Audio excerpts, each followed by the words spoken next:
વડોદરામાં નમો કમલમ ખાતે વાસ્તુ પૂજન કરાયું। વડોદરાથી સમાચાર મળી રહ્યા છે। આપને જણાવી દઈએ, નમો કમલમ ખાતે વાસ્તુ પૂજન કરાયું ત્યારે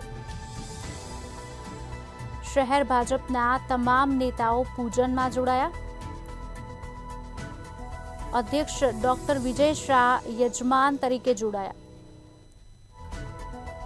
મહામંત્રી સત્યેન ફુલાપકર યજમાન બન્યા।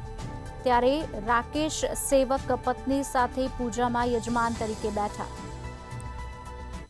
કાર્યાલયોના આદર્શ સમા એમની લાગણીને વાચા આપે તે પ્રકારે એક નવીન કાર્યાલય એની વાસ્તુ પૂજનની વિધિ આજરોજ સંપન્ન કરવામાં આવી છે।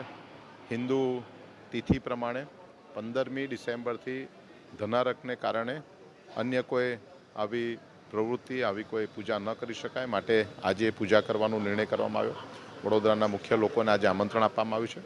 22મી ડિસેમ્બરે સાંજના સમયે માન્ય પ્રદેશના અધ્યક્ષ પાટીલ સાહેબ અને સમયની અનુકૂળતા થશે તો માન્ય ગુજરાતના મુખ્યમંત્રી શ્રી ભૂપેન્દ્રભાઈ પટેલ સાહેબની હાજરીમાં તકતીનું અનાવરણ કરી અને આ કાર્યાલય એ વડોદરાના પ્રજાજન માટે, વડોદરાના ભારતીય જનતા પાર્ટીના કાર્યકર્તાઓ માટે ખુલ્લું મૂકવામાં આવશે।